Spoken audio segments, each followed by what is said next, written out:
Hi, my name's Colin, and I'm a grateful member of Alcoholics Anonymous, and this is my follow-up video to the Reading Women Suffer Too, in which I discuss the passages that were of special significance to me.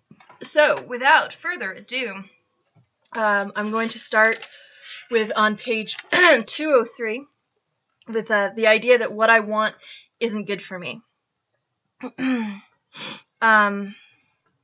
Sorry. I met all the people I wanted to meet. I saw all the places I wanted to see. I did all the things I wanted to do. I was increasingly miserable. And I didn't really go out and meet a lot of people because of my depression and anxiety and whatnot.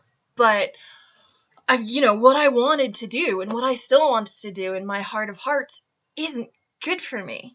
What I need to do is participate in the program and participate in fellowship, and that is incredibly good for me.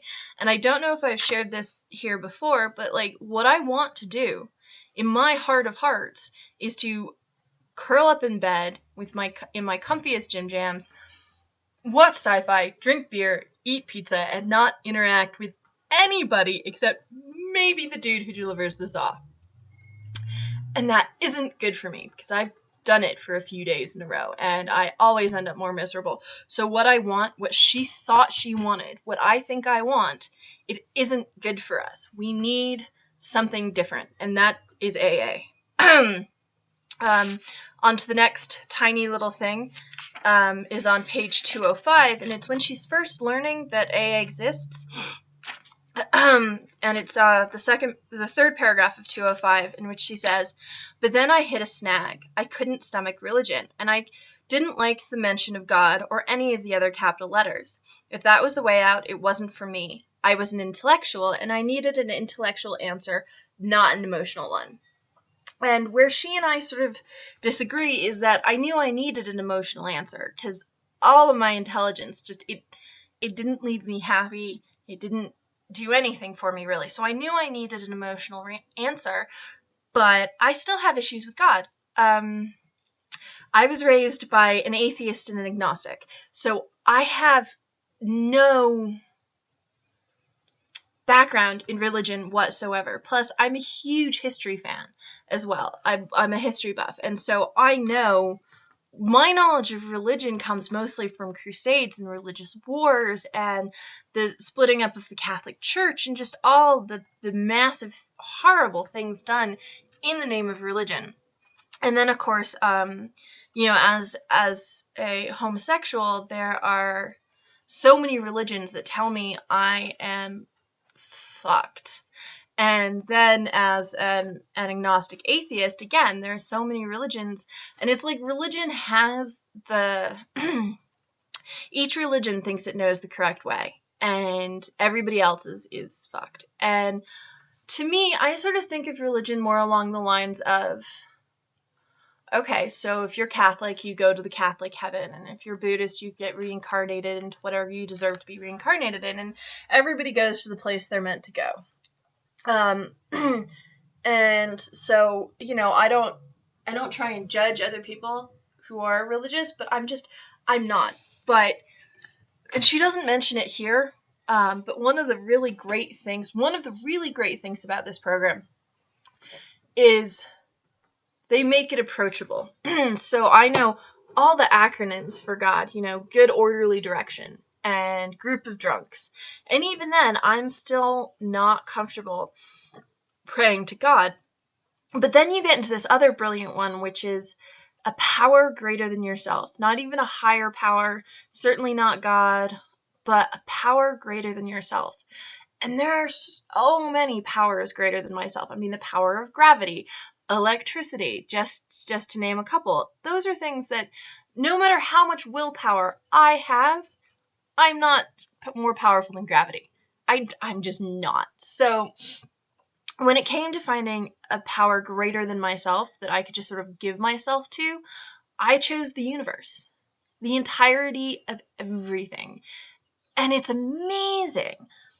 And I'm going to take some time, and it's a little bit off topic from the story, but she got me started on it, mentioning her issues with God, and, I've got issues.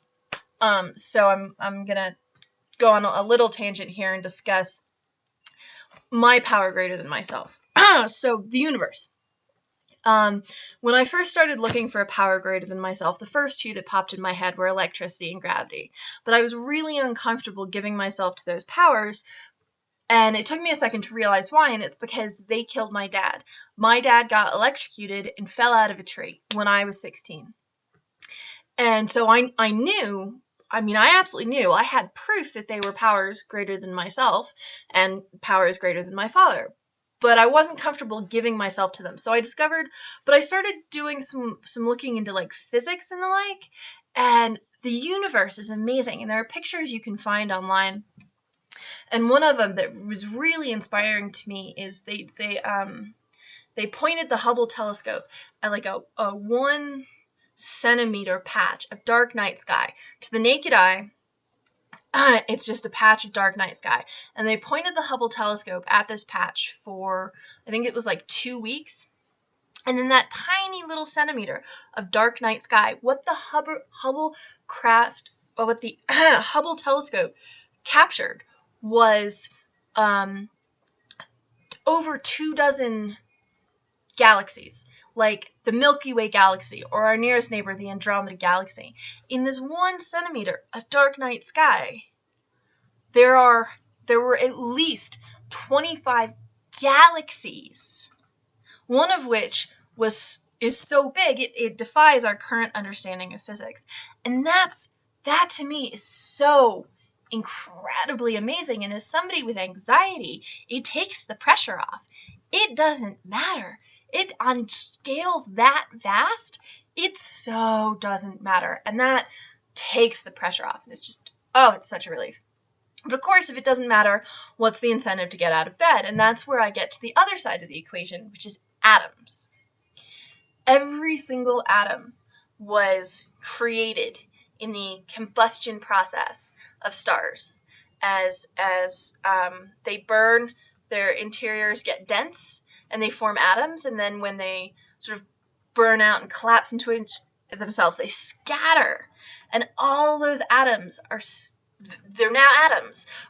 throughout the universe, and that is the building block of everything. Everything.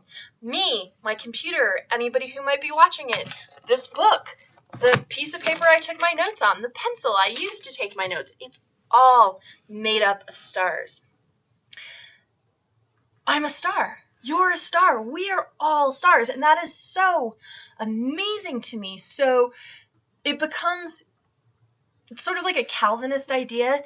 If nothing matters, then the only thing that matters is right here, right now, what I choose to do. And I choose to be making this video on YouTube. So if nothing matters, then everything matters, because that's all there is, and that's all there will ever be, is this moment, and it matters. So that works for me, it really does. And I might find God, I might not find God, I might fall out of it because of that. I haven't found God, I might not, I don't know. But right here, right now, rocking the universe is a higher power, well, a power greater than myself, because I don't really think there's any sort of like plan to it, but there's balance to it. It's all about energy, my energy and your energy, and when I die, my energy just changes form, and I'm done now. But it works for me, and that's the point I was trying to make. So, okay, on to slightly more stuff about the chapter and less of my random ramblings. So, the next thing I'm going to comment about, and she mentions this in several sections, is mental problems solved through liquor. So the first time she talks about it is on page 204, in the second paragraph. And it goes, I had been hypersensitive, shy, idealistic. My inability to accept the harsh realities of life had resulted in a delusioned cycle, clothed in a protective armor against the world's misunderstanding. That armor had turned into prison walls, locking me in loneliness and fear. All I had left was an iron determination to live my own life in spite of the alien world, and here I was, an inwardly frightened, outwardly defiant woman who desperately needed a prop to keep going. Alcohol was that prop. So, yeah, I think I said it in other videos, I can be incredibly pompous and condescending, but it's because I'm so neurotically insecure when interacting with other people that I have this shell, I have this buffer, and one, liquor helps me maintain that, and two, it takes the edge off of all that rampant insecurity so that I can talk to people and I can interact with people. But it's not a good long-term solution, because by the end, the amount of liquor I needed just to be able to talk to somebody was like insane. So yeah, that's not a good idea. And then she says basically the same thing on page 205. I couldn't be comfortable with any kind of people without drinking. I never have been. And yeah, absolutely. I used to call it, I still call it, social lubrication. Oh gods, it helped so much. But it's not a good crutch to use, because you can never get off it. Then again, I'm never going to get off of AA. But yeah, and then she says it again on page 206. To go into any gathering of people was the sort of thing that all my life, from the time I left my private world of books and dreams to meet the real world of people and parties and jobs, had left me feeling an uncomfortable outsider, needing the warming stimulus of drinks to join in. So my story is a little bit different from hers in that people were horrible to me as a child. I was horribly picked on and bullied. And so I sought refuge in books. I think legitimately books were my first addiction. I would walk from class to class reading a book. Lunch periods, you name it, I read. And I read and I read and I read. And it's because the world was horrible. It was mean. It was cruel. It was capricious. And bear in mind, I learned all of this in the 4th grade, so fairly young. And books were an escape. You know, they were a world that had order, and especially when you're reading, young adult fiction, they had morals and happy endings, and there was a purpose and a point, and yeah, there were struggles, but it always ended up being okay, versus the world, the actual world in which I was, living and avoiding. There was none of that. There was no idea of a happy ending. I couldn't see it. I couldn't imagine it. And people told me, it gets better, but you don't believe it. And so, yeah, I went from the world into books, and then from books into running away, and from running away into using drugs and liquor, and also occasionally running away.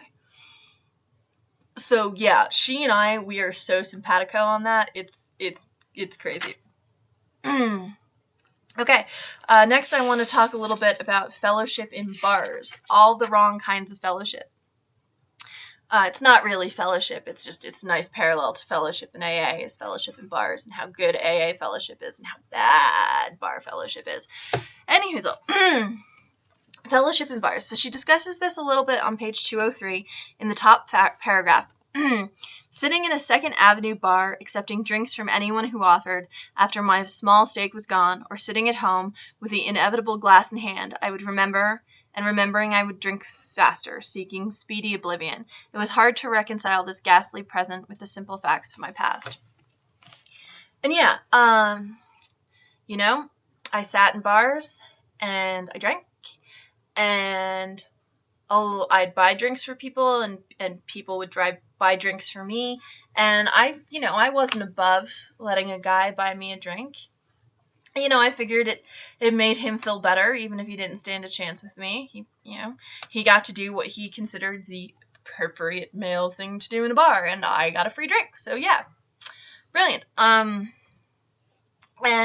it's not real. That's not real. That's just social conventions and hiding.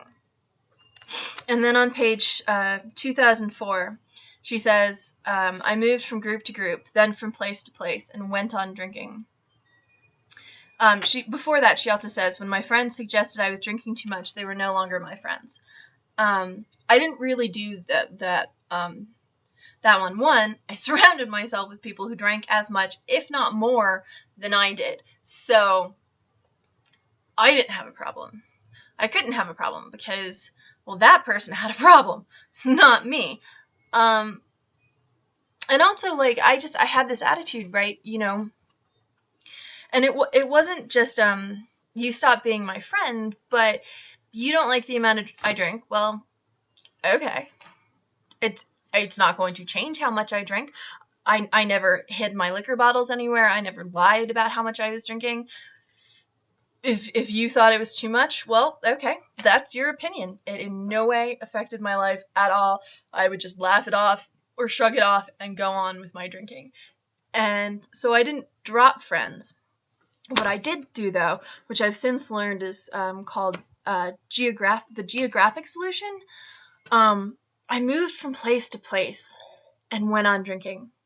And I kept thinking there existed a perfect place and a perfect job and a perfect everything so that I would finally be happy. And the thing is I always brought me. And she talks about this a bit more in her story. Wherever she went, she brought herself. Wherever I went, I brought myself and all of my baggage. And so there was no such thing as a perfect place that would then make me complete and whole. I always brought myself.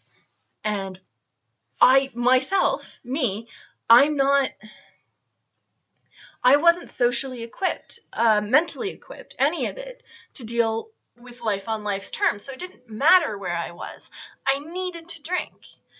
And the more time went by, the more I needed to drink because I'd built up tolerances. So what I needed to get by just steadily rose.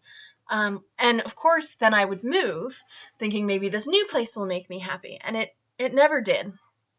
And also the anxiety of moving would increase the amount I drank. And then that would be my new norm. That would be my new tolerance. So it would sort of go up in a fit, and then it would slowly increase. And then I'd move and it'd go up in a bit, and then it would slowly increase until, like, I was just drinking so much by the end. It was so bad. Okay, and now on to mental health problems and fellowship solved through AA.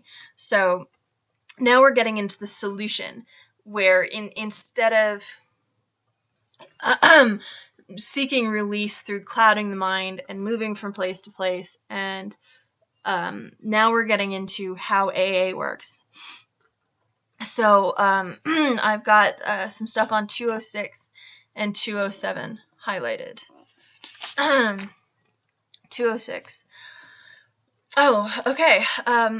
She says at the very bottom of the page, I found friends, understanding friends, who often knew what I was thinking and feeling better than I knew myself, and who didn't allow me to retreat into my prison of loneliness and fear over a fancied slight or hurt. Suddenly, and this is the end of that paragraph. Sorry. I'm getting a little lost. Okay, yep, here we go. Suddenly I could accept myself, faults and all, as I was, for weren't we all alike? And accepting, I felt a new inner comfort and the willingness and strength to do something about the traits I couldn't live with. So that's a bit more on the solution, and then more on the fellowship. They knew what to do about those yawning black abysses. They knew what to do about those black abysses that yawned, ready to swallow me when I felt depressed or nervous. There was a concrete program designed to secure the greatest possible inner security for us long-term escapists. And this is finding a way to live with myself in a healthy and functional way. And it's true. The fellowship is amazing. I have so many great friends thanks to this fellowship, and thanks to my being willing to be open and honest in these meetings, because here's the thing with fellowship and bars. You get together, you discuss sports, you play darts, you maybe think about solving the problems of the world, but you're never actually going to do anything about it, and then you go your separate ways. And that's it. That's the whole dynamic, and it's superficial and it's pointless, and where I was in life, it was perfect for me. But AA fellowship is honest, and it's real, and it's people who are actually trying to figure out a better way of living as opposed to just self-medicating it. And in a lot of ways, they do know me better than I knew myself.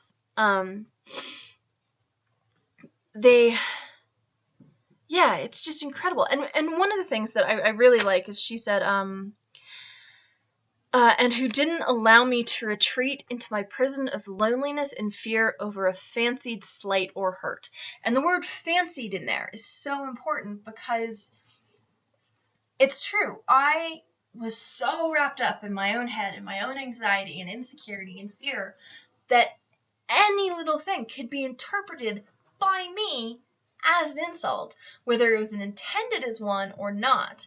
I heard it as an insult, and I took it really personally, and it hurt, and it made my insecurities worse, and on and on in vicious cycle. And the thing is, it was a fancied slight or hurt in most cases.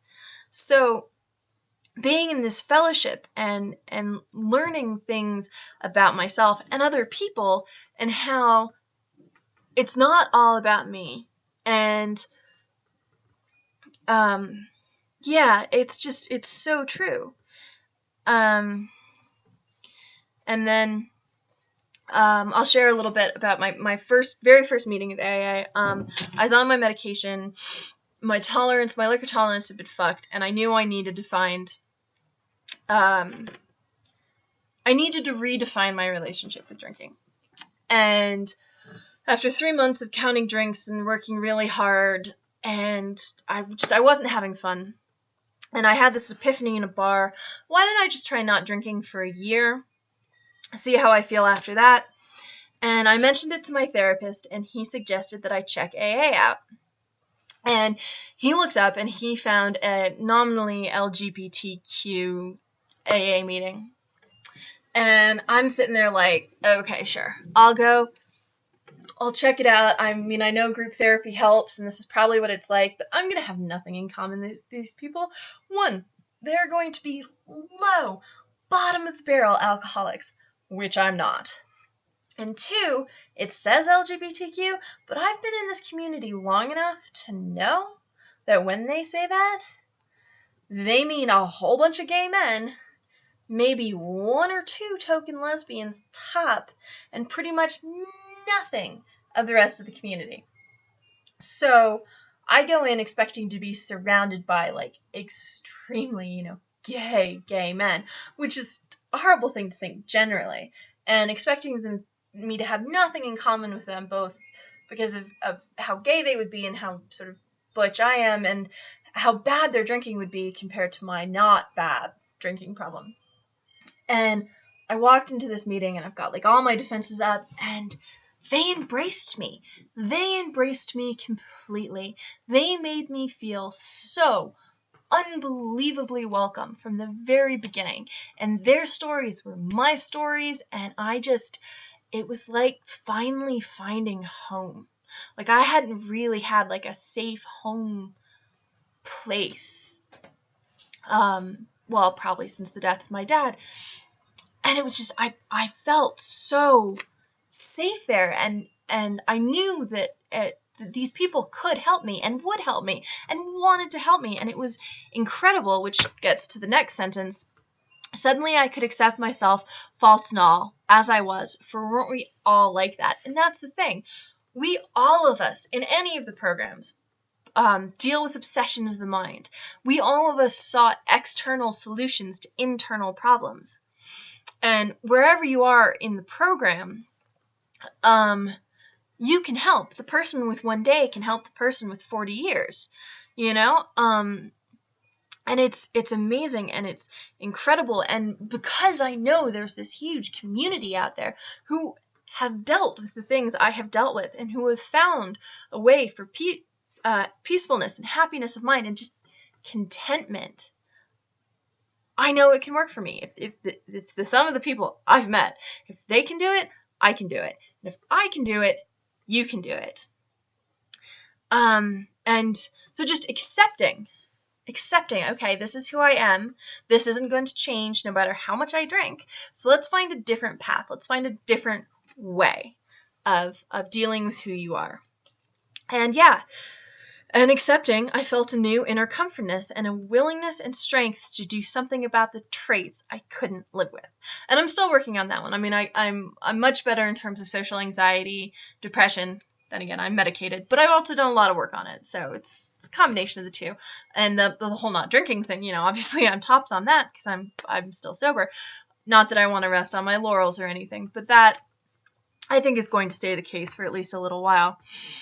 But there are other traits like my arrogance and pompousness that I should be working a little bit harder on removing. But it's tricky. I'm not entirely sure I'm ready to let it go. But I'm meditating on being willing to let it go. I'm meditating on being like, okay, this isn't necessarily as helpful as it used to be, and it puts a lot of people's backs up, and so maybe it's time to get ready to let it go. And so I meditate on that.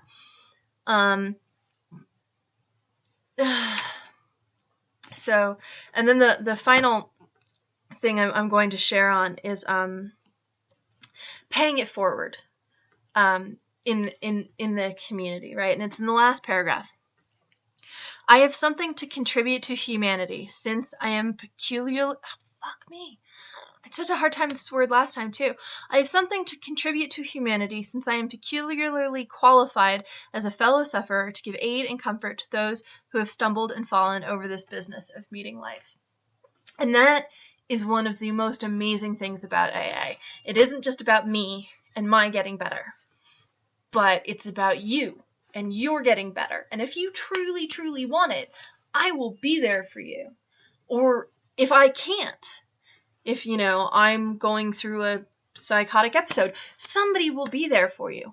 Guaranteed, someone will pick up the phone and be there for you. Because being there for you helps their sobriety. My being here, making these videos, it helps me. It might help somebody else out there in YouTubeverse, but it absolutely helps me. And that's the beauty of this program. And I was in a meeting today where the topic was fellowship and how we all have this amazing, horrible, but amazing thing in common.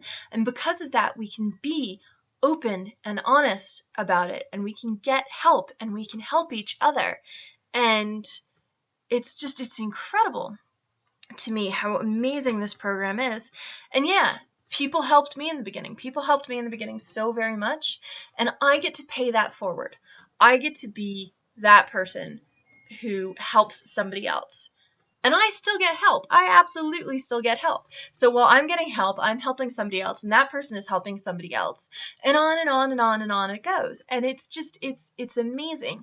And I see all these things about how, like, why it doesn't work for most people. They're like, only 1 in 6 people in treatment centers stay sober, what have you. And I think what's missing from all of these statistics and equations and everything, because I mean, you know, there's lies, damn lies, and statistics. But I think what's missing is that willingness. The people stepping into these rooms have to be willing to work the steps. They have to want a solution. And if they don't want it, if they're not willing yet, if they haven't hit a low enough bottom, then it's not going to work for them. And being sent there by court or being sent to a treatment facility by your family, if you don't want to hear the solution, you're not going to find a solution because you're not there yet. You're not ready. You can lead a horse to water, but you can't make it drink. And you know, that was me for years. I knew I had a problem. I knew there had to be a better way to deal with it, but I wasn't ready yet. But when I was, the world opened up and there was so much help and there was so much assistance and it was amazing. So yeah, fellowship, bloody good stuff. With that, I think I'm done on this, I think, egregiously long commentary. Props to anybody who made it through. Sorry for getting a little off topic and onto random tangents. Like I say, feel free to comment, post a response video, you name it. feel free to do it. Just be nice, because anything negative is both cruel and will be deleted. So, okay, that's it. Bye.